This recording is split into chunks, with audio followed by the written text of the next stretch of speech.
This is Chapter 1 of An End to Poverty, a Historical Debate by Gareth Stedman Jones. This is for a class on the Britain during the Industrial Revolution. So, here we go. Let's see what time it is. The French Revolution and the promise of a world beyond one. It was in the 1790s, at the time of the French Revolution, that there first emerged the believable outlines of a world without endemic scarcity, a world in which the predictable misfortunes of life need no longer plunge the afflicted into chronic poverty or extreme want. The idea was not another version of the medieval fantasy of the land of Cockaigne, in which capons flew in through the window ready cooked. Nor was it the update of a more serious invention, utopia, most famously that created by Sir Thomas More in 1516. This was the, quote, nowhere, end quote, or, quote, good place, end quote, according to the pun contained in the Greek word, whose social customs and arrangements offered an ideal perspective from which to criticize the present and to imagine another way of being. What was put forward was neither a vision of a lost golden age nor the dream of an unreachable place, and what was described was neither a world turned upside down nor an apocalyptic community of goods. Redistribution there would certainly be, but measured, moderate, and gradual, an optimistic but in no sense impossible extrapolation of the progress of the century and the opportunities of the present. What were described were the new social arrangements which would underpin the peaceful land of the, quote, new Adam, end quote. The French Revolution was ushering in a new world which was spreading outward from Western Europe and the American Republic.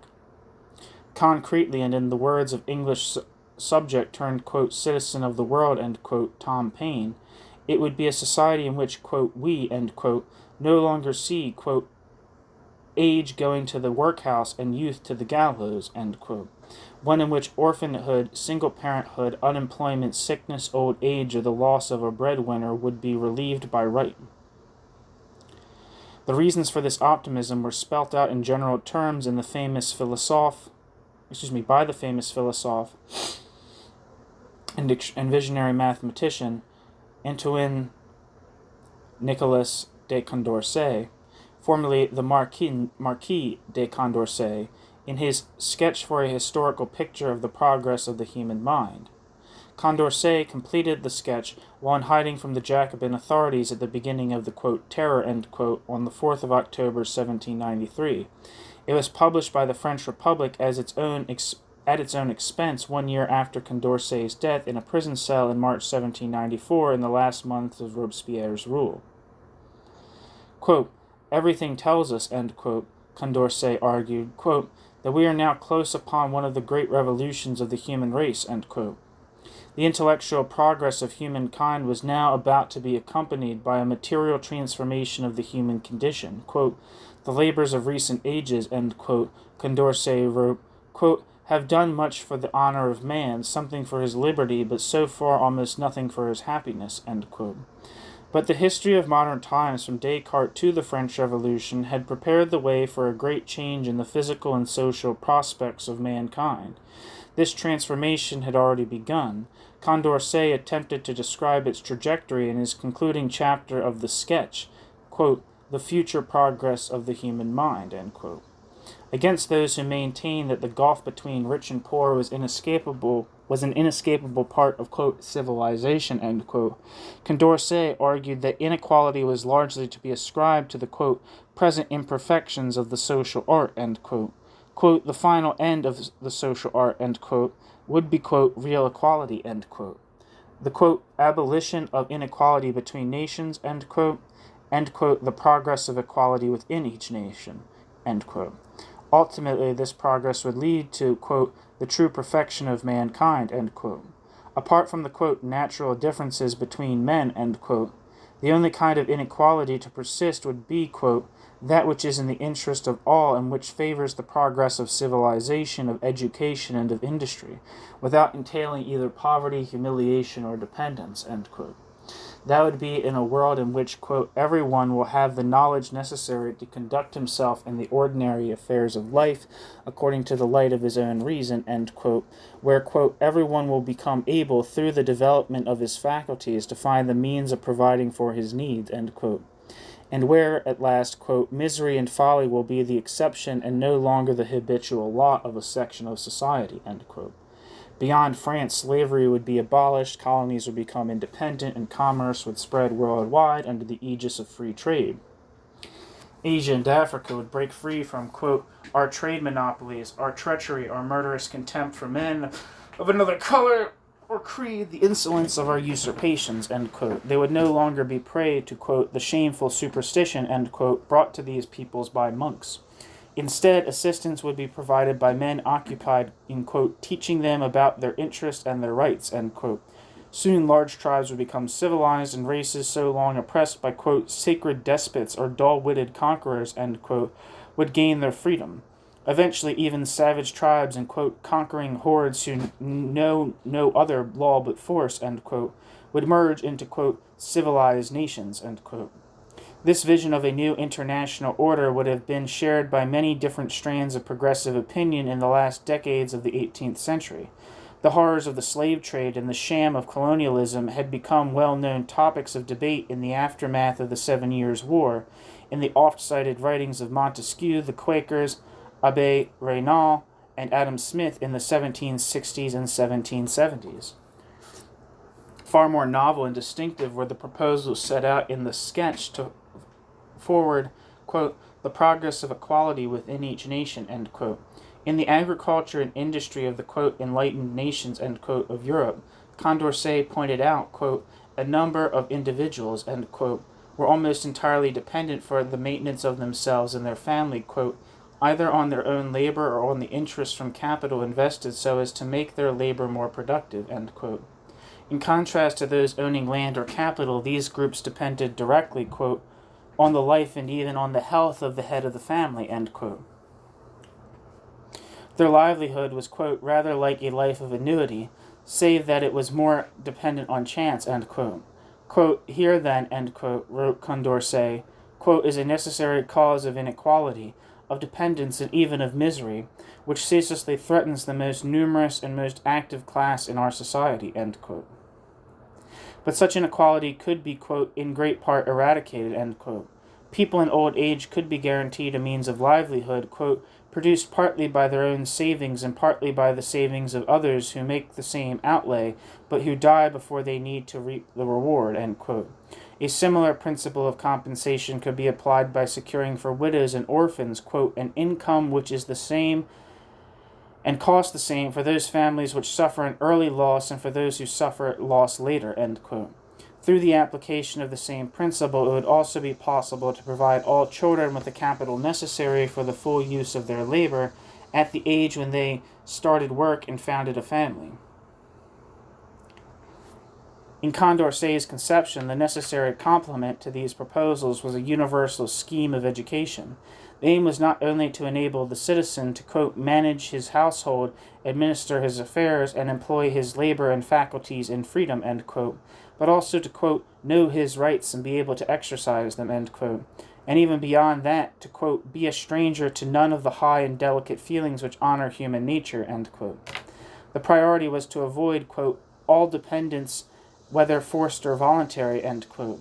In his 1791 proposal for a national education system in France, Condorcet had underlined the same theme, quote, it is impossible for instruction, even when equal, not to increase the superiority of those whom nature has endowed more favorably, but to maintain equality of rights. It is enough that this superiority entail no real dependence, that each individual be sufficiently instructed to exercise for himself the right guaranteed him under the law, without subjecting himself blindly to the reason of another, end quote.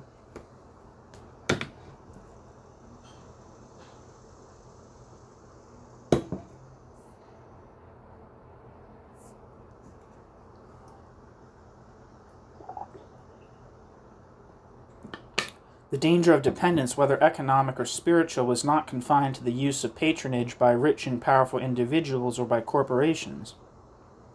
It extended equally to government.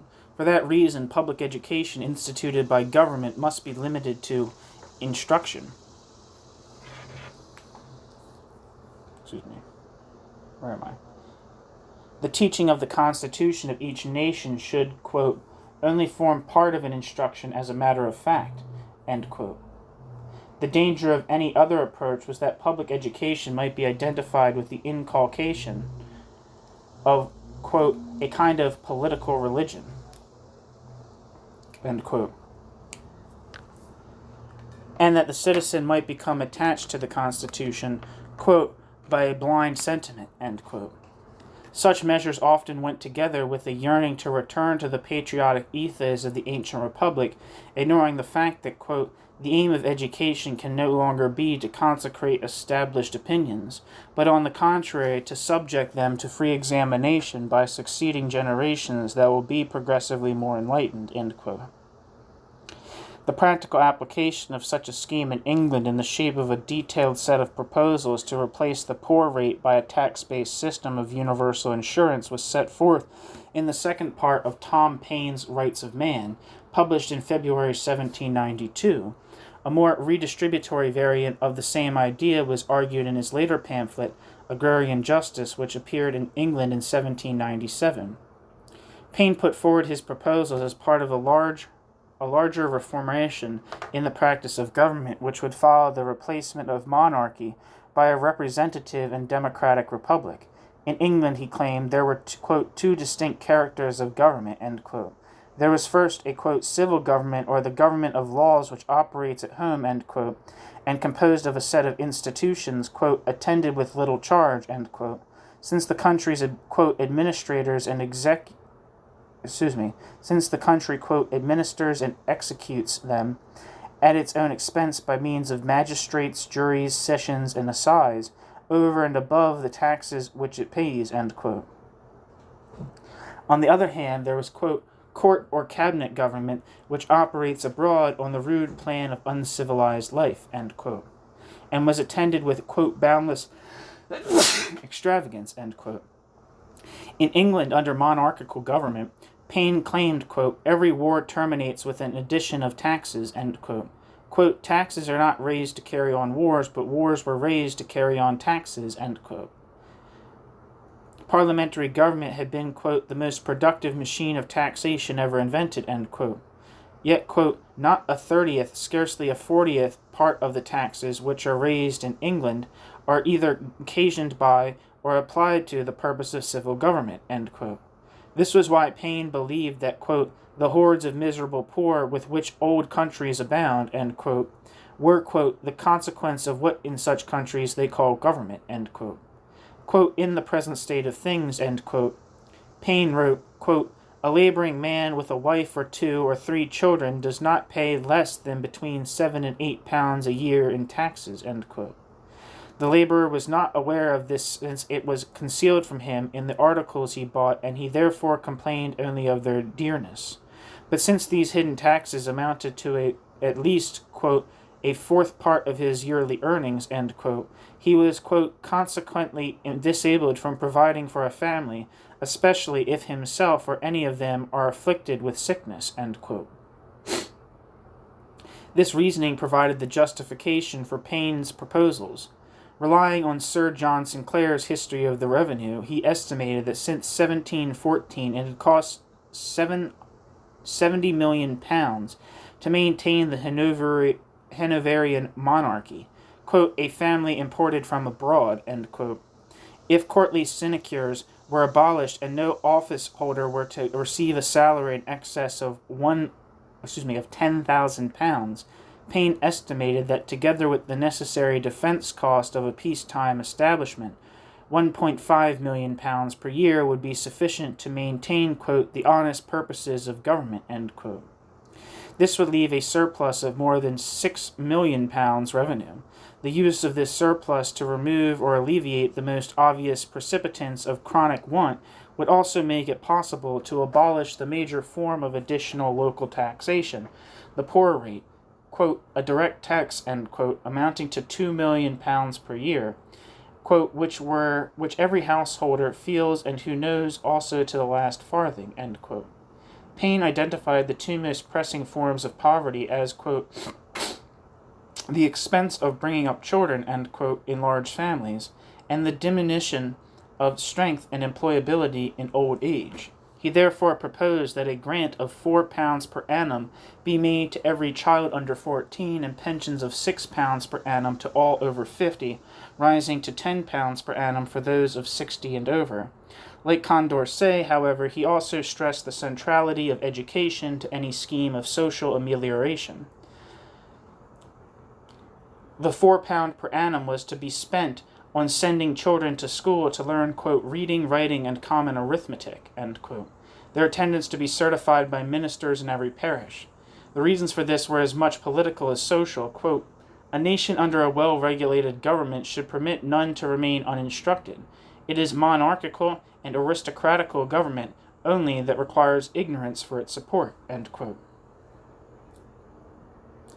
Paine also attempted to remedy the poverty trap which his scheme might cause.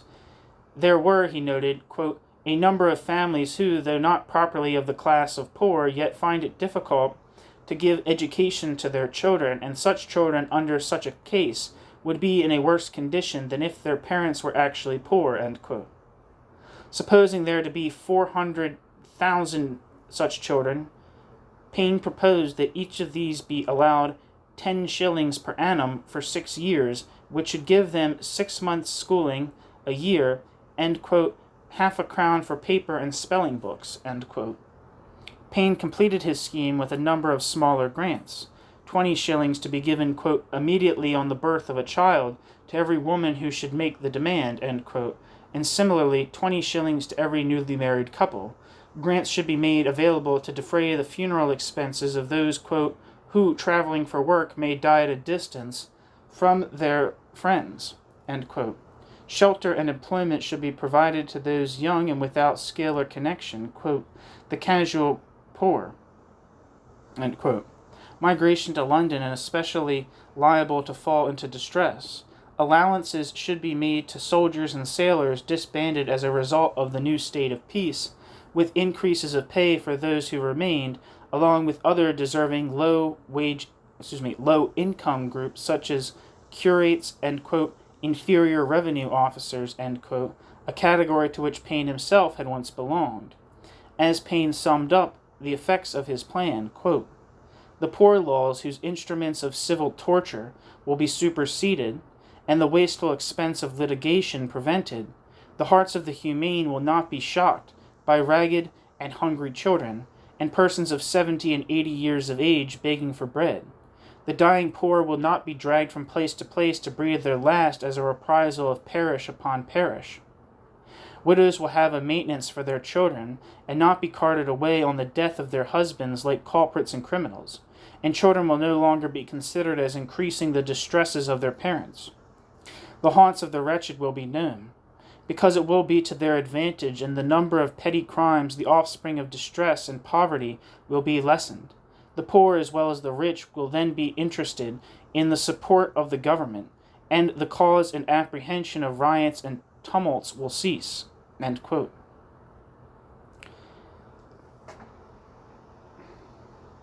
The proposals of Condorcet and those of Paine bear some clear and unmistakable similarities, not only in specific points of emphasis, but in a shared optimism about the role of knowledge, reason, and freedom in the overcoming of poverty, violence, and ignorance. The immediate reason for this affinity is clear enough. It arose from the collaboration between the two men in the increasingly fevered and frightening political battles fought out in revolutionary France, from the move towards a republic following the king's attempted flight and capture at Varennes on the 21st of June 1791 to the expulsion from the convention and arrest of Girondin deputies with whom both Condorcet and Paine were associated on the 2nd of June 1793. But the affinity between their positions also had deeper roots, for both men subscribed to a new form of republicanism forged out of three major political and intellectual developments in the last third of the 18th century.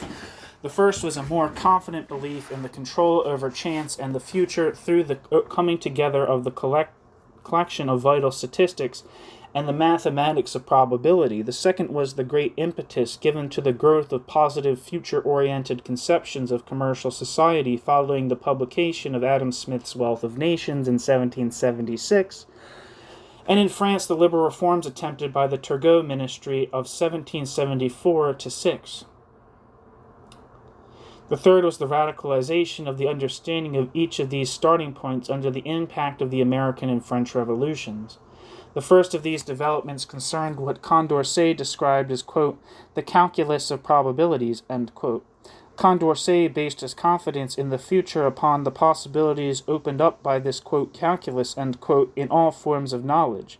Back in 1782, at the time of his appointment as permanent secretary to the Academy of Sciences, Condorcet had stressed the importance of this calculus, both as the basis of the connection between scientific and social advance and as the common foundation of the moral and physical sciences, which henceforth, quote, must follow the same methods, acquire an equally exact and precise language, attain the same degree of certainty, end quote. Condorcet had come to share David Hume's belief that all truths, even mathematical truths, are no more than probable. But this was in no sense a concession to skepticism. Like Hume, Condorcet did not doubt the reality of necessity, only the possibility of our knowing it. In the moral sciences, the recognition of all truths as in different degrees probable would allow the introduction of precision into the knowledge of human affairs in place of the, quote, prejudices planted by superstition and tyranny, end quote. More ambitiously, a probabilistic approach would make possible a single mathematically based social science, or what Condorcet came to call, quote, social mathematics, end quote. The most contentious part of this new science was its theory of rationality, half descriptive and half prescriptive, which was to be applied to all processes of human decision-making, like the putative agent depicted by 20th century game theorists or proponents of, quote, rational choice, end quote. Rational man would act to maximize his interest according to the balance of probabilities. Ultimately, if every individual were enabled to think rationally, the conflict between individual and common interests would disappear, and all would acknowledge the, quote, sweet despotism of reason, end quote. The emphasis upon the reformation of mental processes helps to explain the importance attached to instruction in Condorcet's educational reforms. The centrality of mental reform to the security and harmonious cooperation of the new French Republic was reiterated by Condorcet's followers among the ideologues, the group led by Destutt de Tracy and Cabanis in the class of moral sciences at the newly founded institute, intended as a, quote, living encyclopedia, end quote, in France under the directorate between 1795 and 1801. It was also echoed to some extent by Bentham and his circle in Britain. But such problems did not arise so directly in the area of what might be called social insurance. Here it was more a question of transforming a variety of existing but partial practices into a framework which would be truly comprehensive. In the sketch, Condorcet included among existing applications of the, quote, calculus of probability, end quote, the organization of life annuities, tontines, private savings, benefit schemes, and insurance policies of every kind, end quote. Successful forms of the, quote, application of the calculus to the probabilities of life and the investment of money, end quote, now existed. But in the coming epoch, as a means of reducing inequality, they should be applied, quote, in a sufficiently comprehensive and exhaustive fashion to render them really useful, not merely to a few individuals, but to society as a whole, by making it possible to prevent those periodic disasters which strike so many families and which are such a recurrent source of misery and suffering, end quote. Paine's days as an exciseman may have left him with a sharpened knowledge of the operation of the tax system, but he did not possess expert knowledge in either mathematics or statistics. Nevertheless, Paine's proposals were based upon similar assumptions. Paine justified his pension scheme as a right rather than a charity. Estimates of the tax the recipients would have paid during their working lives, quote, converting therefore his or her individual tax into a tontine. The money he shall receive after 50 years is but little more than the legal interest of the net money he has paid, end quote. Later, in Agrarian Justice, published in 1797, Paine proposed grants of £15 for all 21-year-olds, an annual pension of £10 for those over 50 to be paid out of a national fund collected from death duties on estates and fortunes above a certain size. Justifying the roughness of his actual assumptions, he explained that, quote, "My state of health prevents my making sufficient inquiries with respect to the doctrine of probabilities whereon to found calculations with such degrees of certainty as they are capable of," end quote. Defending his scheme as an alternative to charity, he argued that there was, quote, but little any individual can do when the whole extent of the misery to be relieved is considered, end quote. It was, quote, only by organizing civilization upon such principles as to act like a system of pulleys that the whole weight of misery can be removed, end quote. Social insurance of the kind proposed by Condorcet involved the application of the mathematics of probability to questions of life expectancy on the basis of mortality statistics. But the coming together of the apparently self-evident set of procedures presupposed in Condorcet's proposal was less straightforward than it might first appear. Until around 1750, each of the components combined in social insurance had developed in relative isolation. Pioneering work in the mathematics of probability was done by Pascal, Fermat, Huygens, and de Witt in the mid-17th century, but the problems considered were those encountered in lotteries, coin-tossing, and games of chance. They were not immediately related to the concerns of, quote, political arithmetic, end quote, in which questions of life expectancy and its measurement by means of mortality statistics were eventually encountered. Bills of mortality have been recorded in London parishes since 1562, not because of any civic interest in life expectancy, but in order to provide an early warning of the onset of plague. The first analyst of these tables to speculate about the relationship between age and death was John Grount, whose natural and political observations on the bills of mortality appeared in 1662, but his main interest was again in immediate policy issues. For example, the number of able-bodied male individuals available for military service and the limited effect of quarantine as a means of containing the spread of plague. His tables assume that for the average English person after the age of 6, there was an equal chance of dying in any of the 7 decades that followed. This lack of interest in the empirical details of age of death was highlighted by the fact that while cause and place of death were recorded, age at death was not included in the bills of mortality until 1728.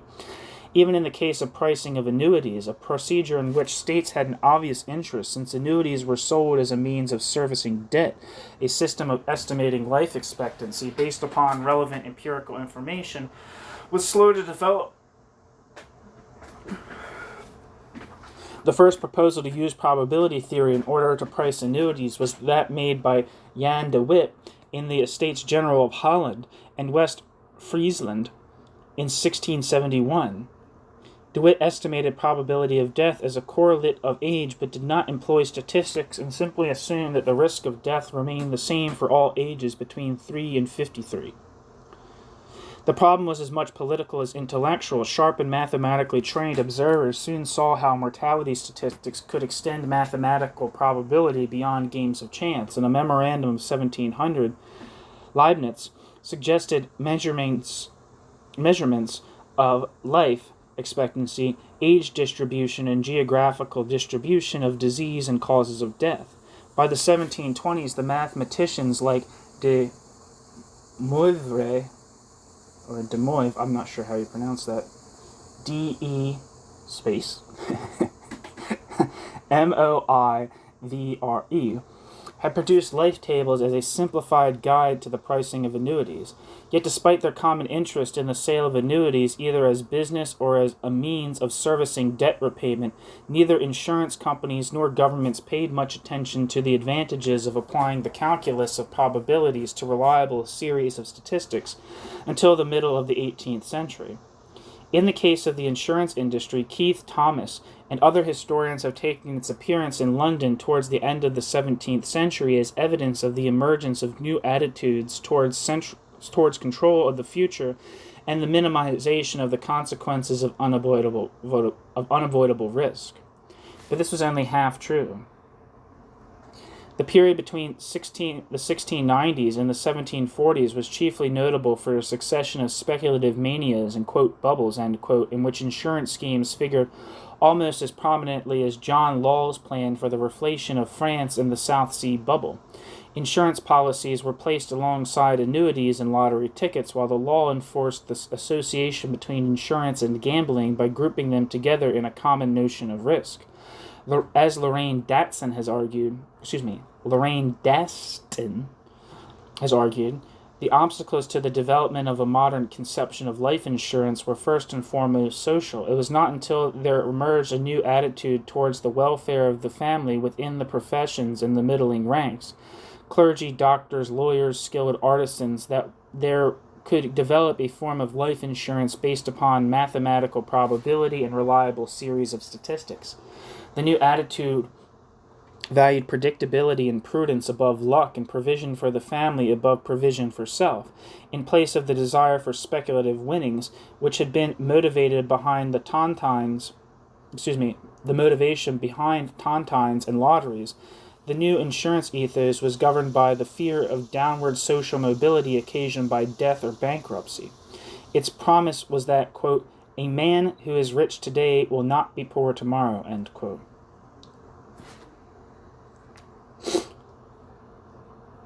The emergence of these new attitudes was signaled by the unprecedented success of the Society for Equitable Insurance on Lives and Survivorships, founded in 1762. The effective founder of this society was the mathematician James Dodson, who calculated premiums on the basis of the London Bills of Mortality. This marked a radical break with contemporary practice, in which premiums were set more by guesswork than by tables. It also transformed the position of the actuary, who until then had acted as no more than a secretary and bookkeeper and was without mathematical skills. The novelty of the enterprise was underlined by the grounds given by the Privy Council for rejecting the first application to form the society in 1761. It doubted the mathematical process by which the, quote, chance of mortality is attempted to be reduced to a certain standard. This is a mere speculation, never yet tried in practice, end quote. Government interest in the collection of statistics in the 17th and 18th centuries was in nearly every case driven by military or fiscal needs. This is also partly why social insurance came to be of interest to the French state in the 1780s and afterwards. At the end of the American War of Independence in 1783, the French government became increasingly anxious to extend its tax base. But in the absence of significant tax reform, governments were forced to continue to rely upon lotteries and life annuity contracts to cover the gap between expenditure and tax revenue. The pricing of such expedients demanded precise probabilistic skills and accurate mortality data. In this situation, Condorcet's theoretical vision of the calculus of probabilities suddenly acquired a pressing practical relevance. Politically engaged mathematicians and scientists, preeminently Condorcet and Lavoisier, Lavoisier,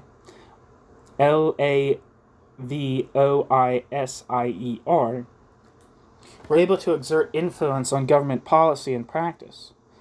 In the 1780s, the Academy of Science decided to print the population statistics which had been demanded annually from the intendants from 1772 and further, to establish a public bureau of statistics as a department of the National Treasury.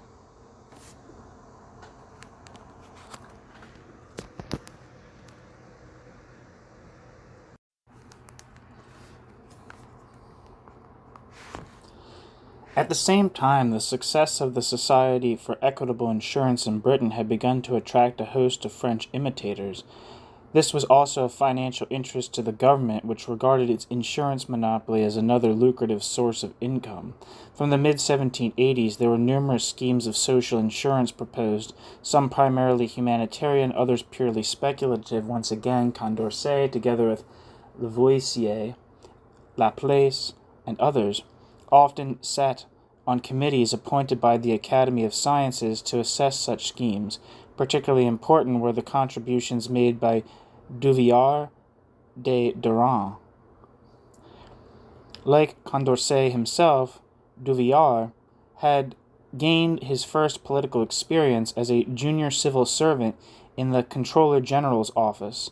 in the 1774 to 76 reforming ministry of Condorcet's hero, Turgot. Thereafter, he worked in the Treasury and later in the Statistical Bureau of the Ministry of the Interior. In 1786, he impressed the Academy of Sciences with a report on debt and annuities. In 1788, he acted as the, quote, profound mathematician, end quote, in the employment of the French Compagnie Royale des Assurances, modeled explicitly on the English Equitable Society, in its victorious bid for the insurance monopoly. Together with Condorcet and other members of the Ancien Regime liberal elite, Duvillard was a member of the Society of 1789, whose official aims were to develop the, quote, social art, end quote, and to apply its principles to the establishment of a new constitution. Other members of this exclusive and sometimes self-consciously elitist society included Lafayette, Duc de la Rochefoucauld, de Envie, the Duc de la Rochefoucauld, Liancourt, and Dupin de Nemours, later Sieyès. All apart from Sieyès, old allies of Condorcet.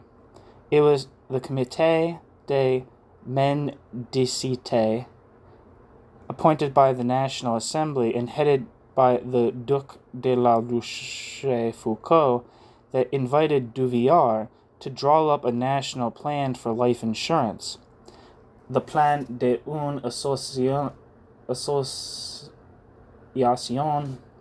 de prévoyance.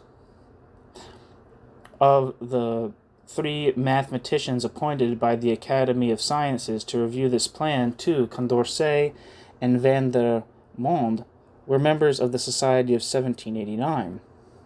But Condorcet did not merely vet or puff the schemes of others. He also put forward proposals of his own.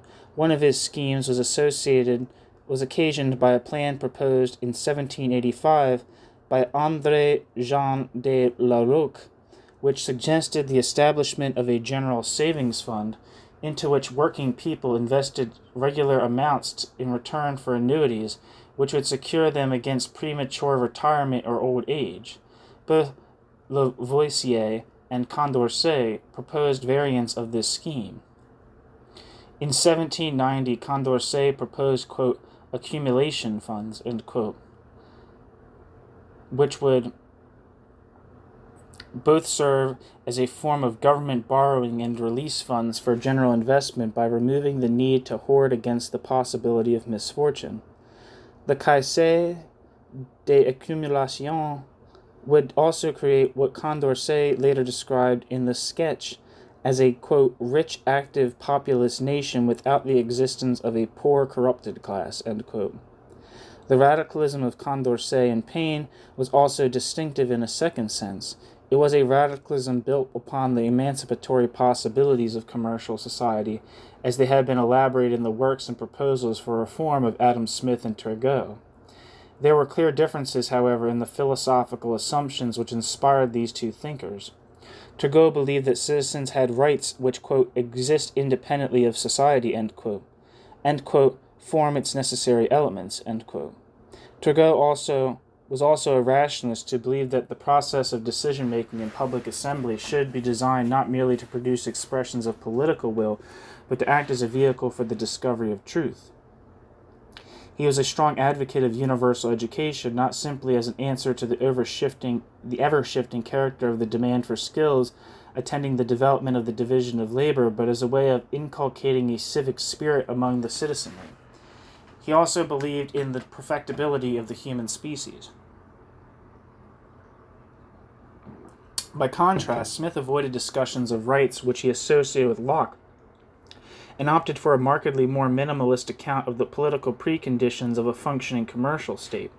He wrote in 1755, quote, little else is requisite to carry a state to the highest degree of opulence from the lowest barbarism, but peace, easy taxes, and a tolerable administration of justice." End quote.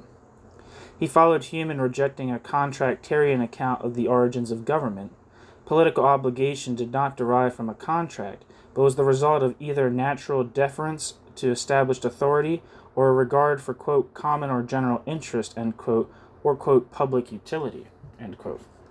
Similarly, Smith was not a rationalist. Quote, "The natural progress of opulence," end quote, had been brought about not because reason had played an ever-increasing part in human affairs, but because the vanity of feudal lords had led them to barter away their retainers in exchange for, quote, "baubles and trinkets," end quote. The delusion that wealth and power could bring happiness, quote, "keeps in continual motion the industry of mankind," end quote. Finally, Smith had no faith in the perfectibility of mankind. On the contrary, Smith became increasingly fearful of the possibility of an attempt at wholesale reform by a doctrinaire, quote, "man of system," end quote. For however much he cherished the fact that the, quote, "lowest and most despised member of civilized society," end quote, enjoyed, quote, "superior affluence and abundance," end quote, when compared with the, quote, "most respected and active savage," end quote, it remained the case that, quote, "laws and governments may be considered as a combination of the rich to oppress the poor and to preserve to themselves the inequality of the goods which would otherwise be soon destroyed by the attacks of the poor," end quote. Deference and admiration for the rich kept an exchange society in motion, but it was a fragile construction. Therefore, despite his wholehearted praise for the growing moral and political independence of members of commercial society, Smith's account was never free from an undertow of unease, a nervous dread about what would happen if it became true, as Paine claimed in 1797, that, quote, "the superstitious awe, the enslaving reverence for formerly surrounded affluence is passing away in all countries, leaving the possessor of property to the convulsion of accidents," end quote.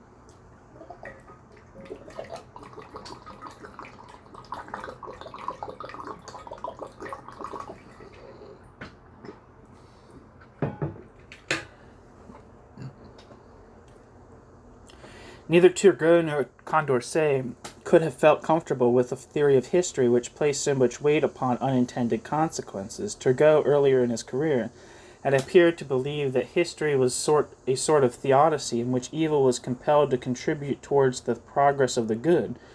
But as a reformer, Turgot considered that the source of bad customs was bad laws. Without a residue of Christian belief to defend, Condorcet believed straightforwardly that all moral and political errors were the result of philosophical errors.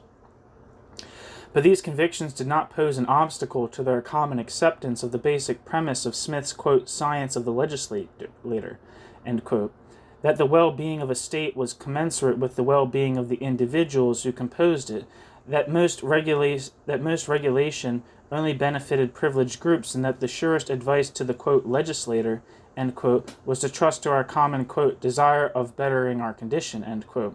From this shared starting point, Smith and Turgot drew similar practical conclusions. According to Dugald Stewart, writing in 1793 to 1794 about Smith's encounters with Turgot in Paris in 1765-6, quote, "The satisfaction he enjoyed in the conversation of Turgot may easily be imagined. Their opinions on the most essential points of political economy were the same, and they were both animated by the same zeal for the best interests of mankind," end quote. The closeness of outlook was reproduced in arguments of Condorcet and Paine. Condorcet remained a political disciple of Turgot. Feted as a mathematician from his 20s, Condorcet, like Laplace, became a protégé of the mathematician and editor of the Encyclopédia d'Alembert.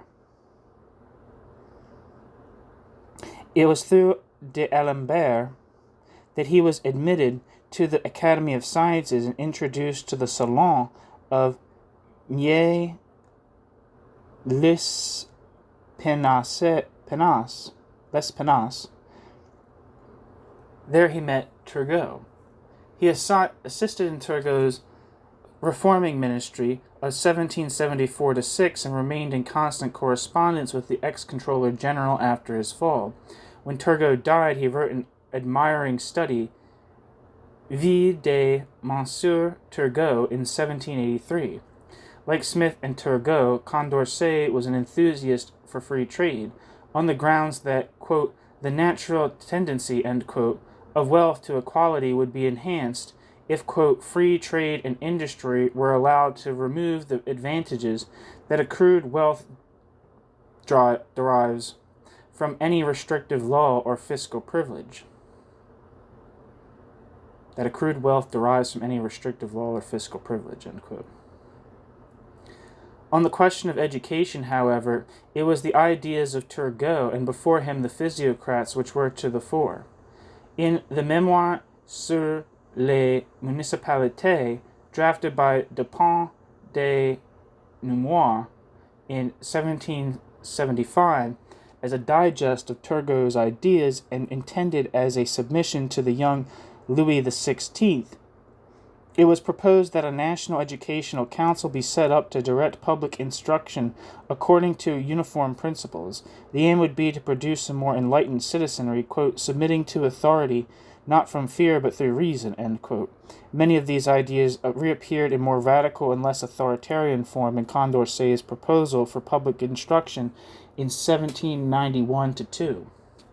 The aim was that, quote, each individual be sufficiently instructed to exercise for himself the rights guaranteed him under the law without subjecting himself blindly to the reason of another, end quote. Condorcet followed Smith in remarking that the more mechanical occupations became, quote, the greater the danger that the people will contract that stupidity which is natural to men limited to a small number of ideas, all of the same kind, end quote. Quote, instruction, end quote, in place of apprenticeship was the only remedy for this evil, quote, which is all the more dangerous in a state to the extent that the laws have established greater equality, end quote. But it was also in this context that the programs of Turgot and Smith diverged. In one of his few explicit criticisms, Condorcet criticized Smith's proposal that public regulation and financial support should leave instruction itself to a competition between different churches. Condorcet explained this as a rare lapse in the exactitude and precision which governed the rest of Smith's work. Condorcet wished to exclude the church from education, not for specifically anti-Christian reasons, but for the same reason that Turgot had already put to Louis XVI in 1776, quote, your kingdom, sire, is of this world. The purpose of education, therefore, was to fit the citizen for his rights and duties as a member of civil society, end quote. In the case of Paine, evidence of the acquaintance with Smith and enthusiasm about the future of commercial society is scattered plentifully throughout his writings. Paine, in Rights of Man, Part 1, contrasted, quote, the disorderly cast, end quote, of Burke's argument compared with Smith's reasoning, quote, from minutiae to magnitude, end quote. He clearly built some of his picture both of the power of the feudal barony as the result of conquest in English history and of, quote, the progress which the peaceful arts of agriculture, manufacture, and commerce have made beneath such a long accumulating load of discouragement and depression, end quote. From a reading of Book 3 of The Wealth of Nations, more specifically Paine's proposals of progressive taxation and rights of man, Part 2, and of death duties and agrarian justice as a means of combating entails and primogeniture, if not actually advocated in Smith, were quite in the spirit of Smith's criticism, quote, they are founded upon the most absurd of all suppositions, the supposition that every successive generation of men have not an equal right to the earth, and that it possesses, and all that the earth possesses, but that the property of the present generation should be restrained and regulated according to the fancy of those who died perhaps 500 years ago, end quote. So much for Burke's appeal to the principle of prescription. What is also striking, however, is the meticulous way in which Paine distinguished his own case for, quote, agrarian justice, end quote, from the many theories of, quote, agrarian law, end quote, from Spence to Babeuf, resting on an appeal to primitive right to the earth in common, quote, nothing could be more unjust than agrarian law in a country improved by cultivation, end quote. Paine proposed a tax in the form of a, quote, ground rent, end quote, to be paid as recompense for the loss to the community of access to the land in its original unimproved state. But as Paine recognized, quote, it is never possible to go from the civilized to the natural state, end quote, since, quote, man in a natural state, subsisting by hunting, end quote, would have required, quote, 10 times the quantity of land to range over to procure himself sustenance than would support him in a civilized state where the earth is cultivated, end quote. Starting from a future-oriented theory of commercial society, this distinctively modern form of radicalism enjoyed a number of advantages. Not the least important was the way in which it enabled Condorcet and Paine to get beyond the repetitive terms of the 18th century debate about luxury and poverty, virtue and self-interest. In a passage not finally included in the sketch, Condorcet associated the pursuit of, quote, superfluities, end quote, both with the progress of commercial society and with intellectual advance. He wrote of, quote, that need for ideas and new feelings which is the prime mover in the progress of the human mind, that taste for the superfluities of luxury which is the spur of history, end quote, and that, quote, spirit of history which eagerly penetrates the veil nature has drawn across her secrets, end quote. In his 1791 essay on, quote, public instruction, end quote, he stated that from the perspective of the, quote, equality of well-being, end quote, it was, quote, irrelevant to the general happiness that a few men enjoy more elaborate pleasures as a result of their wealth, provided that men can satisfy their needs with facility, attaining in their housing, their dress, their food, and all the habits of their life a measure of health and cleanliness, and even of comfort and attractiveness, end quote. He favored simpler manners, but not as the product of, quote, misguided notions of austerity, end quote. As for self-interest, it was only a problem if viewed statically. In the future, the perfection of laws and public institutions, consequent upon the progress of the sciences, would accomplish, quote, the reconciliation, the identification of the interest of each with the interest of all, end quote. Paine was equally confident that reform did not require moral improvement. Quote, as to the mere theoretical reformation, I have never preached it up. The most effectual process is that of improving the condition of man by means of his interest, end quote. He believed this to be possible because, quote, all the great laws of society are laws of nature. Those of trade and commerce, whether with respect to the intercourse of individuals or of nations, are laws of mutual and reciprocal interest. They are followed and obeyed because it is the interest of the parties to do so, end quote. In an aside similar to Condorcet, he stated, quote, I care not how affluent some may be, providing none are miserable in consequence of it, end quote. Indeed, in a neat challenge to the conventional understanding of asceticism, which informed government and radicals alike, he wrote, quote, I know not why any plant or herb of the field should be of greater luxury in one country than another, end quote. But, quote, an overgrown estate is either is a luxury at all times, and as such is the proper object of taxation, end quote. This removal of moral opprobrium from the language of, quote, luxury, end quote, was not characteristic of most forms of radicalism. Until the publication of The Wealth of Nations, it was difficult to disentangle the notion of a polity based upon moderate gradations of wealth from the idea of an austere and virtuous republic.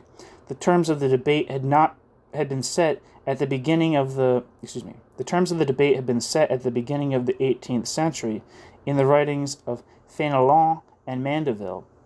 The Adventures of Telemachus, son of Ulysses, by Archbishop Fénelon, the famous critic of the last years of Louis XIV, was published in 1699, translated almost immediately into English, and became one of the most popular and reprinted books of the century.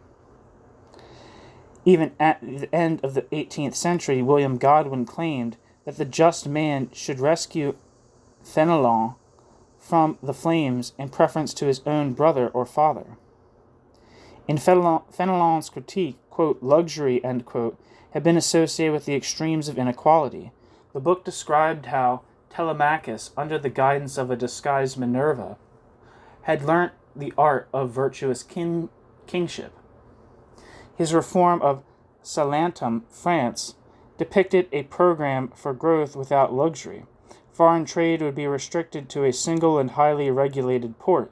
Sumptuary laws would eliminate the craving for, quote, superfluities, end quote. Manufacture would be restricted to, quote, real, end quote, needs, and urban workers in the luxury trades would be resettled on the land. Mandeville's response, The Fable of the Bees of 1714, was a defense of the existing commercial economy of Orange and Hanoverian England against Fenelon's neo-Jacobite appeal.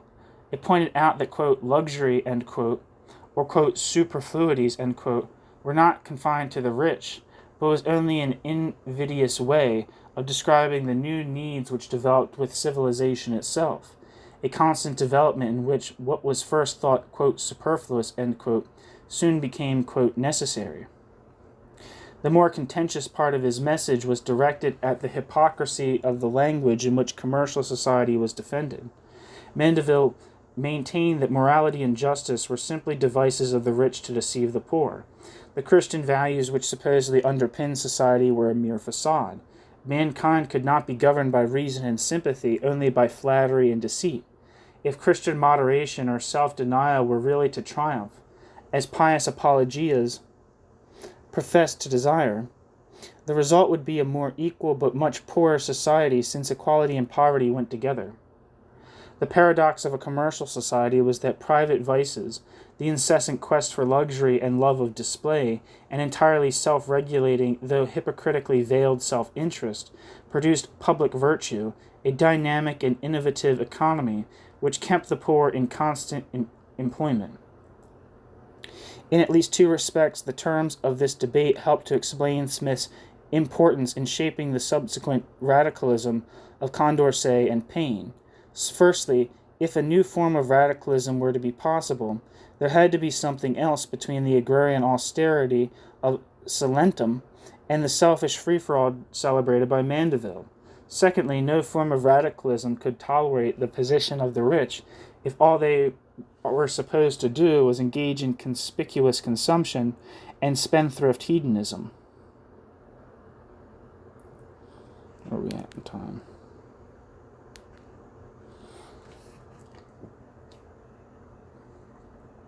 On the first point, what that had made Mandeville's depiction of commercial society so unappetizing. On the first point, what had made Mandeville's depiction of commercial society so unappetizing was Mandeville's denial following Hobbes that sociability was natural to man. This meant that justice and morality were no more than the inventions of, quote, skillful politicians, end quote. Smith denied that society was simply built upon this form of individualism. Although vanity and delusion in man's nature could not be denied, human desire for betterment was not solely displayed in naked self-interest. Man did not merely love praise, he was capable of actions which are praiseworthy. Through language, man was endowed with the capacity for mutual sympathy and understanding. This capacity to put oneself in the place of another elaborated into the idea of a, quote, impartial spectator, end quote, formed the basis of Smith's theory of, quote, moral sentiment, end quote. The impartial spectator, quote, the man within the breast, end quote, was a shorthand for the way in which the judgment of others became interiorized within the self and acted as a constant check upon the unqualified egoism which might otherwise prevail. The value of this idea as a way of getting beyond the antinomies presented by Fenelon and Mandeville became apparent during the French Revolution. The radical search for some alternative to Christian ethics or ancient republicanism led to the translation of Smith's theory of moral sentiments in 1798 by Sophie de Grouchy, Condorcet's widow. The second point highlights Smith's relevance to changing 18th century attitudes towards chance. The logic of Mandeville's anti-ascetic argument led him to praise all forms of conspicuous consumption, provided only that expenditure occurred within the confines of the domestic economy. Somewhat perversely, this now meant that the spendthrift became hero and that the unbridled gambling of the South Sea bubble era appeared to acquire a solid economic justification. One of the most important advances made by the wealth of nations was to demonstrate that, while the employment-generating function of the consumption of the rich still needed to be acknowledged, the longer-term progress of an exchange economy was dependent upon something more solid than prodigal expenditure. From his Paris visit of 1763-4, Smith learnt to distinguish between, quote, unproductive labor, end quote, that used up in consumption and display, and, quote, useful and productive labor, end quote, which was the product of investment and the true measure of a nation's wealth. The development of the division of labor depended upon capital accumulation, and capital accumulation depended on investment.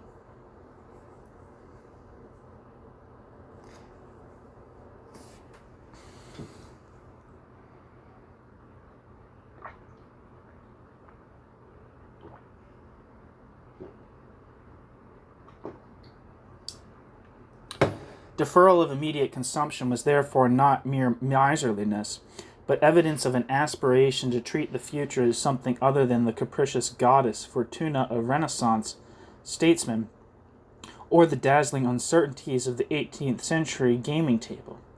Just as the associations of insurance began to shift in the 1760s, an analogous change occurred in conceptions of commercial society, highlighted by the crucial position now accorded to investment in Smith's conception of the economy as a whole.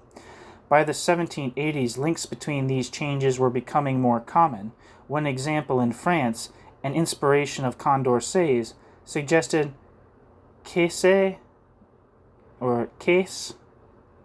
d'accumulation. My French pronunciation's bad, so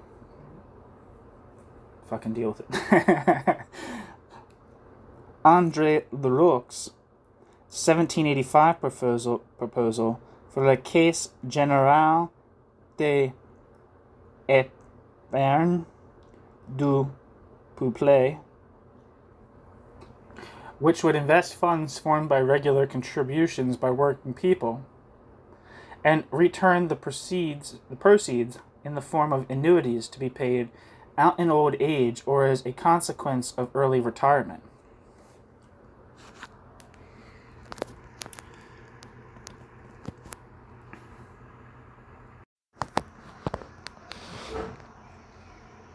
New section. The arrival of new ideas about the control over chance and new future-oriented conceptions of commercial society in the 1760s and 1770s, which provided some of the preconditions for the new radicalism, may help to explain the shape of Condorcet's and Paine's interest in insurance.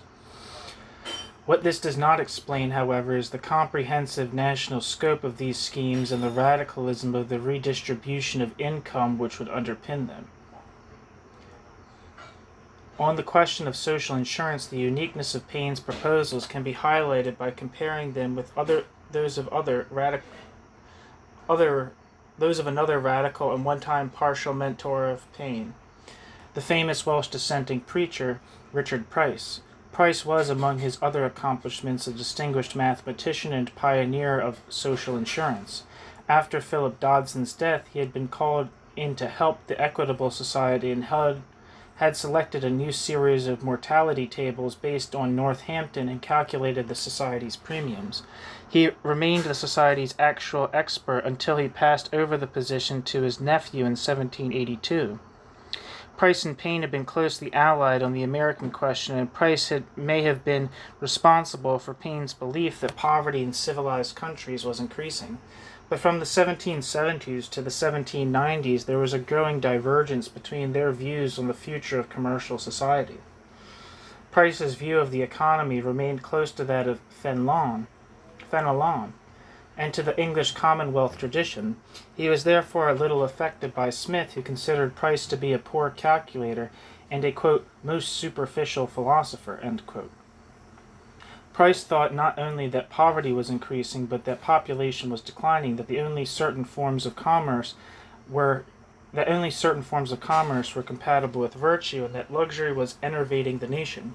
His advice to the Americans was to avoid foreign trade in luxury. Finally, and most importantly, his view of the poor was moralistic and conventional. Although he backed various parliamentary proposals for social insurance, notably those of Masserez, or Masser, M-A-S-E with an accent R-E-S, in 1773, and Ackland in 1786, these schemes were not comprehensive, nor did they replace the poor rate system or contain any redistributory component. His proposals did not look forward to 20th century schemes of social insurance, but rather to the mid-Victorian Gladstonian legislation promoting provident savings banks. There was also an equally clear gap between Smith's approach to the question of equality and the radical use of his writings to justify the reduction of inequality by directly political means. The point of Smith's famous sentence about the, quote, invisible hand, end quote, when it was introduced into his theory of moral sentiments, was that although commercial society perpetuated and reinforced inequality, it also just as consistently mitigated its effects by the ways in which it channeled the expenditure of the rich. For according to Smith, it led the rich, quote, to make nearly the same distribution of the necessaries of life which would have been made had the earth been divided into equal portions among all its inhabitants, end quote. For Smith, in other words, the progress of, quote, natural liberty, end quote, stood in place of politics of redistribution. New section. To cite these contrasts is only another way of making the obvious point that what changed the perspective of radicalism between the 1760s and 1790s were the American and French revolutions, particularly the revolt of the American colonies, the declaration of the American Republic, and the defeat of the British by the Americans and the French, in all of which Paine played a prominent role. Of special importance was the effect of the American Revolution upon radical opinion in the decade before the French Revolution, for the impact made by this momentous sequence of events upon radical thinking in France was quite different from that in Britain. In fact, the American Revolution opened up a fundamental divergence between the horizons of radicals in the two countries, which were to have a lasting effect. It also helps to explain why British radicalism, despite its Gallic sympathies, found it difficult to fathom the direction of French thinking once the Revolution had begun. In Britain, the effect of the loss of the American colonies was to reinforce the already widespread assumption, shared by radicals and Whigs alike, that since the accession of George III in 1760, the balance of the Constitution had been upset. The Constitution had been undermined by the secret ambitions of the executive through its sinister employment of patronage and corruption. Regeneration, narrowly interpreted by the Whigs, meant, quote, economical reform, end quote, the reduction of posts and sinecures at the government's disposal. Among radicals, it meant more frequent parliaments and a broader or more representative electorate. It could even mean manhood suffrage. Quote, no taxation without representation, end quote, had been the slogan of the colonists, and it was not difficult to extend this principle to Britain, where each paid taxes and possessed in his or very rarely her labor a property, so it was claimed, with as much right to be represented as any other form of property. Although the American crisis inspired novel demands among a minority of radicals, the majority, especially after the end of the war in 1783, were on the defensive. Radicals were demoralized by the Fox North coalition, widely regarded as a shameful display of political opportunism, and they showed little appetite for fundamental change. Thus, despite Whig and radical agitation against George III's abuses of the Constitution, no one proposed that Britain should follow the American example and become a republic. Richard Price in 1787 rejected the accusation of republicanism in this sense as a, quote, very groundless suspicion, end quote, and added, quote, what I here say of myself I believe to be true of the whole body of British subjects among Protestant dissenters, end quote. Price regarded, quote, our mixed form of government, end quote, as, quote, better adapted than any other to this country and in theory excellent, end quote. In a mixed form of government, each element, king, lords, and commons, fulfilled its legitimate function. The call for the, quote, purification, end quote, or, quote, restoration, end quote, of this constitution was socially cautious. It was in tune with a political climate in which calls for moral reform were far more widespread than political demands. In Britain, the 1780s was marked by Whig and Radical division, by the revival of a new form of Toryism led by Pitt, and by the growing strength of evangelicalism in the church. Among French reformers, by contrast, despite respect for the English mixed form of government diminished. Admiration for the English Constitution and English letters had been widespread during the time of Montesquieu and Voltaire, but the effect of the American Revolution and British defeat was to bring to the fore currents of thought never impressed by the English model of constitutional freedom. The writings of the physiocrats in the 1760s provided one powerful source of criticism of mixed government. However contentious their proposal of a legal despot standing above the contending interests and imposing laws of, quote, natural order, end quote, many agreed with their assumption that only a unified source of power could withstand the entrenched interest of the aristocracy. There was also growing agreement with their belief that the dilution of power entailed a mixed government, with its attendant evils of privilege, corruption, and disorder, was pushing Britain into decline. The decline in the prestige of mixed government also reinforced an egalitarian and anti-aristocratic strand of criticism in France. The entrenched assumption common to so many forms of early modern republicanism of the need for a virtuous aristocracy gave way to a more radical questioning of the aristocracy's political and economic raison d'être. I should learn how to pronounce that word. Writing in 1786, Condorcet observed that, quote, the spectacle of the equality that reigns in the United States and which assures its peace and prosperity can also be useful to Europe. We no longer believe here, in truth, that nature has divided the human race into 3 or 4 orders, like the class of solipeds, and that one of these orders is also condemned to work much and eat little, end quote. Finally, the success of the Americans led to a renewal and modernization of Republican thought. By the late 1780s, the idea that republics were largely confined to the ancient world and were suitable only in small, homogeneous city-states still unchallenged in Britain was no longer universally accepted in France. In particular, the Société Gallo-Americaine argued that the republicanism of the United States should be adopted in Europe, while from 1787, the inner core of the future Girondins, the group gathered around Brissot and Clavière, blamed the aristocracy for the crisis of the French state and called for the creation of a modern commercial republic freed from the hierarchy of rank. Paine visited Paris several times in the 1780s, and through Benjamin Franklin and the Société des Amis des Noirs was acquainted with both Condorcet and Morellet and the group around Brissot. This, together with his American experience, also explains why Paine's radicalism was so different from that of his British contemporaries. As Richard Watmore has recently demonstrated, the difficulty of situating Paine's thought largely disappears once it is seen that his principal sources of inspiration were American and French rather than English. Paine had criticized mixed government as far back as Common Sense in 1776.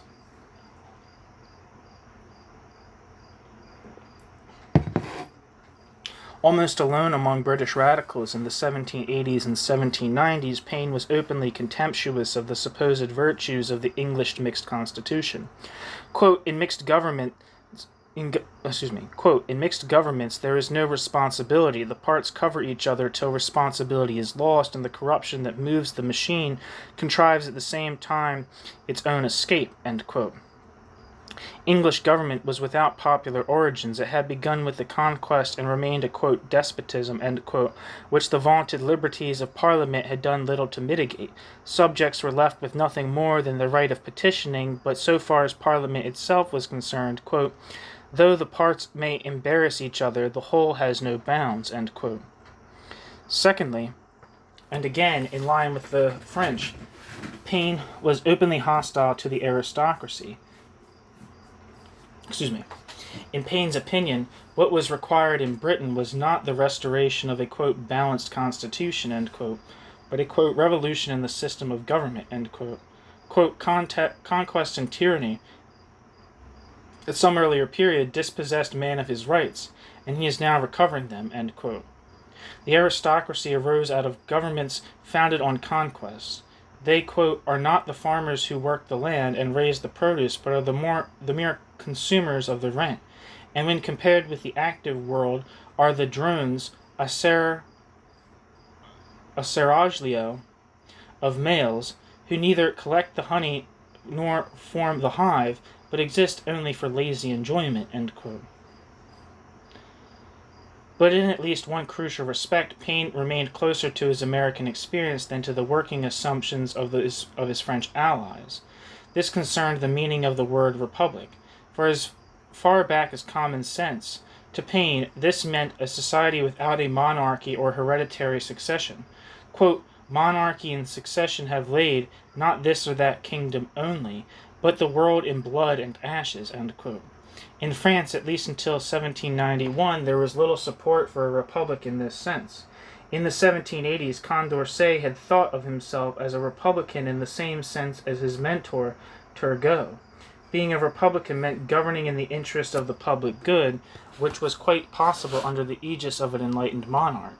For as he stated in his observations on the American Revolution in 1786, quote, in terms of public happiness, a republic with tyrannical laws can fall far short of a monarchy, end quote. In this and in other respects, the American model was not thought by most radicals to be transferable to Europe. First, it was argued America was not really a large modern state comparable to European monarchies, but a federation of small republics. Secondly, its population, slaves aside, lived in conditions of relative equality and ease, without the burden of a hereditary aristocracy and a feudal past. Finally, limitless access to land and agricultural self-sufficiency meant that America was not cursed with the extremes of wealth and poverty found in European commercial societies.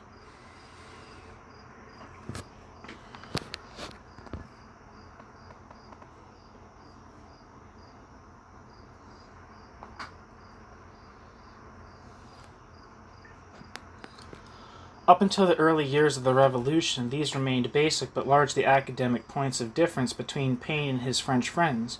Whatever the ultimate destiny of the French nation, few before the summer of 1791 wished to question the credentials of the new, quote, King of the French, end quote. But on the 21st of June, 1791, the unanticipated happened. Louis fled Paris with his family, leaving a note reneging upon everything to which he had formally assented since the fall of the Bastille. 2 days later, on the 23rd of June, he was captured at Varennes, Varennes, and brought back to Paris. Now the question of the monarchy became an immediate practical issue. Faced with the double dealing of the king, Paine's closest associates, Condorcet, Brissot, Clavière, and others came around to his position. They founded a journal, Les Républicains,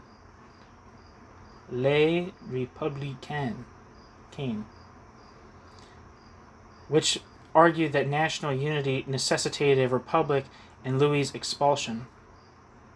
The position adopted by Paine, Condorcet, and others was challenged by Abbé Sieyès in an article published in Le Moniteur on the 6th of July, 1791. For Sieyès, who followed Hobbes on the question of sovereignty, the essential question was, who possessed the final power of decision-making? A monarch was better suited than a senate, weighed down, quote, under a multitude of reports of committees, end quote, to make, quote, the individual decision, end quote. The choice to be made was not, therefore, between republic and monarchy, but between what he called monarchy and, quote, polyarchy, end quote. Was the executive to be appointed by a monarch or a national assembly? Ought the apex of the state be considered as a, quote, platform, end quote, or as a, quote, point, end quote? Quote, polyarchy, end quote, Sieyès feared, was likely to lead to the formation of a new, irresponsible senatorial aristocracy, or of an elective mode, quote, sometimes accompanied with a civil war, end quote.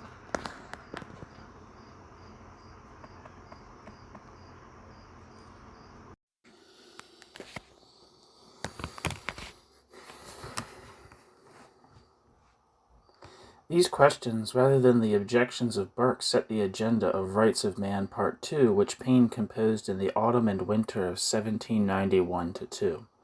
This was what also accounted for both Paine's radical reshaping of Smith's account of commercial society and his dramatic proposals to end poverty through a program of social insurance and redistributory taxation. One chapter was explicitly addressed to Sieyès, but its title, Of the Old and New Systems of Government, really defined the book as a whole. Paine's aim was to build his case for a republic without a monarch upon the American example. Quote, the only real republic in character and practice, end quote. But in order to make that case, he had to demonstrate how American conditions could be made applicable to Europe, and in the first instance England. Sieyès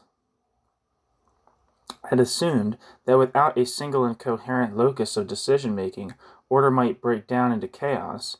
Paine in response argued that a, quote, great part of that order which reigns among mankind is not the effect of government, end quote, and that, quote, the mutual dependence and reciprocal interest which man has upon man, and all parts of the community upon each other, create the great chain of connection which holds it together, end quote. In order to minimize the importance of Sieyès' objection, Paine made use of a radically simplified reading of Smith, the, quote, unnatural and retrograde order, end quote, which Smith blamed for the bellicose interstate politics of mercantilism.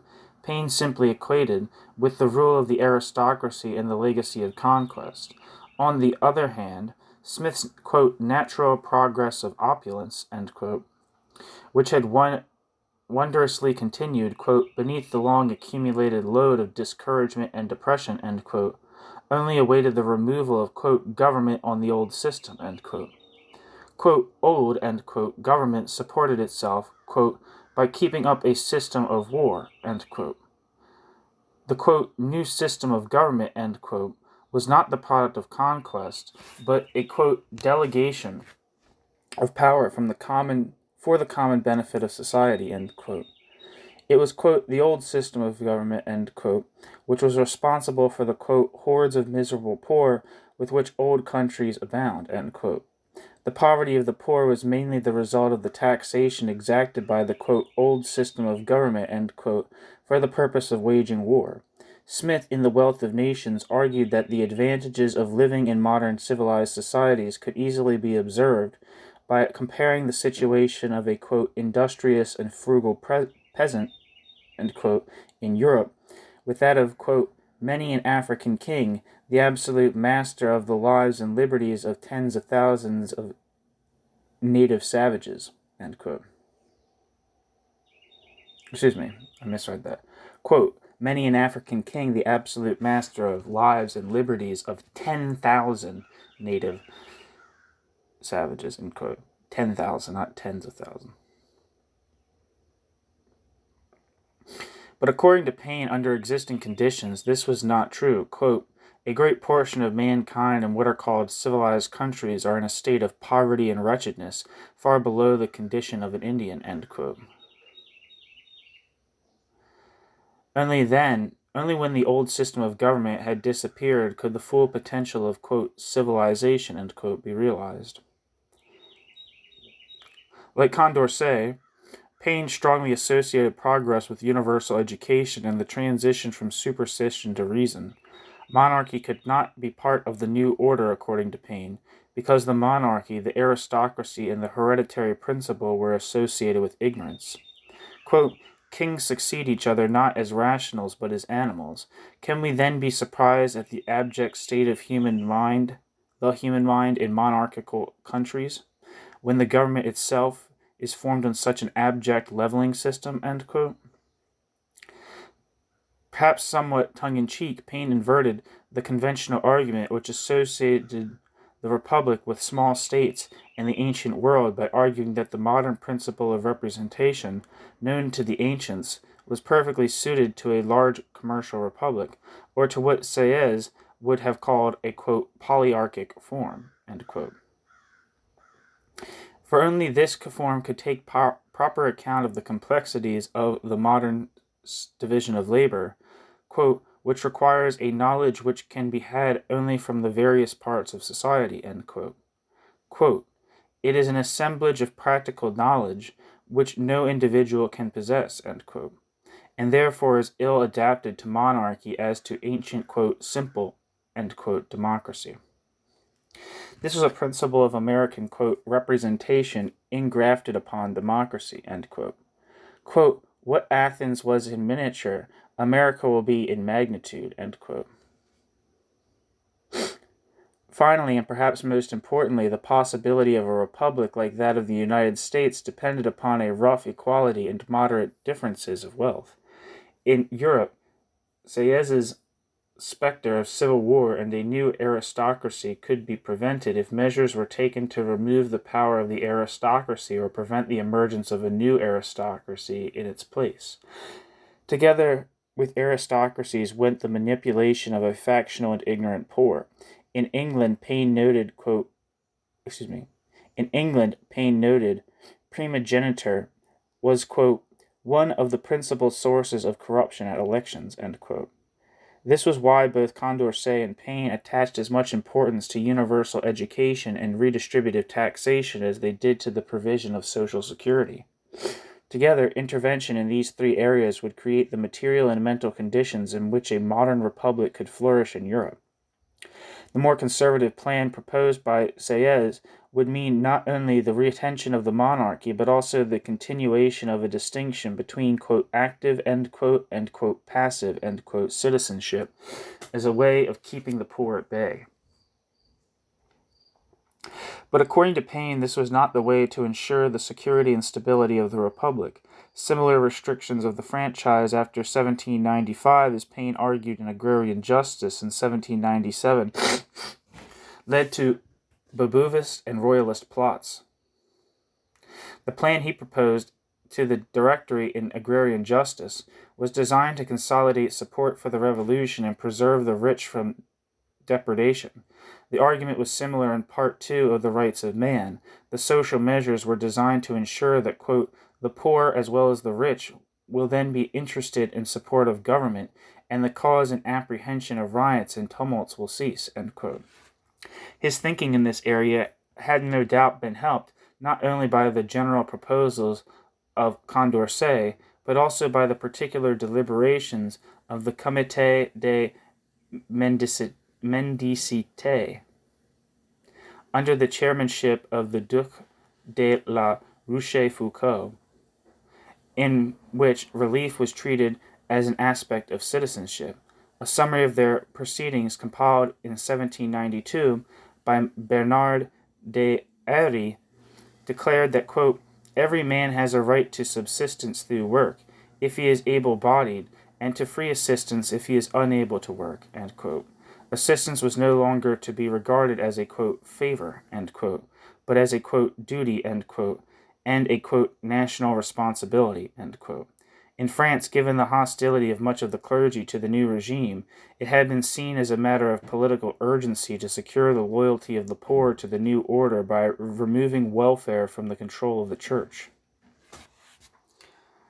New section.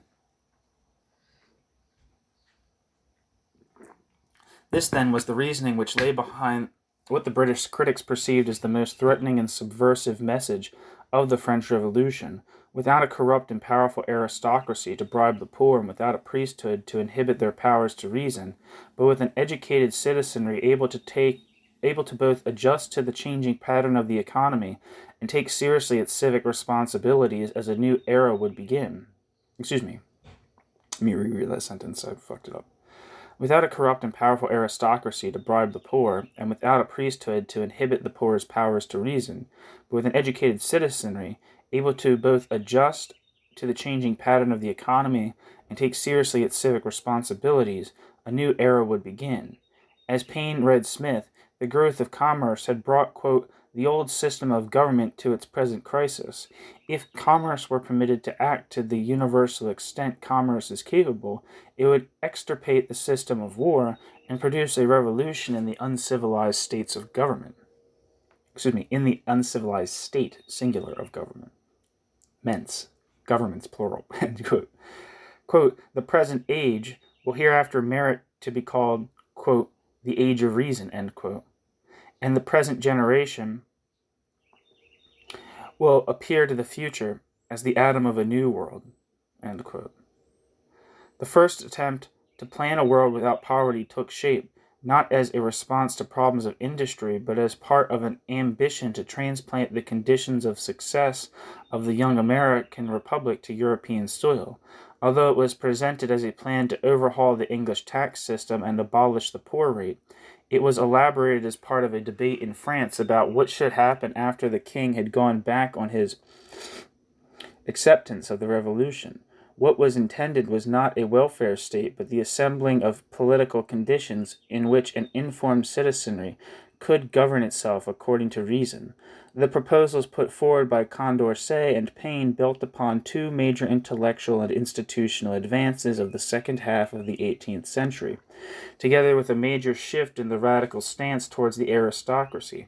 It was a program which employed, quote, the calculus of probabilities, end quote, to make possible a program which dispensed with the poor law and broke down the traditional notion of poverty into a number of predictable problems to be expected in the life cycle of the average citizen. It made use of Smith's focus on investment rather than consumption as the crucial feature in the development of commercial societies, to suggest how individuals could exert greater control over the course of their lives. It also enabled a sharpening of some of the anti-aristocratic implications of Smith's argument, in particular an implicit distinction between this system of war and the, quote, civil state, end quote, that is, the operation of the parish and the judicial system, all areas which Hegel would characterize as belonging to the sphere of, quote, the police, end quote, in civil society rather than to the political state as such. Finally, the proposals of Condorcet and Paine appeared as the culmination of a growing trend from the 1740s to incorporate the poor within civil society, perhaps as a result of 4 decades of economic growth and relative prosperity. This meant treating them as entitled to education, high wages, and the, quote, decencies, end quote, of life. The emphasis was upon the commonality of mankind, the narrow differences which Smith discerned between the prince and the street porter, on the humanity of the poor and their capacity to participate in the culture of their more fortunate contemporaries.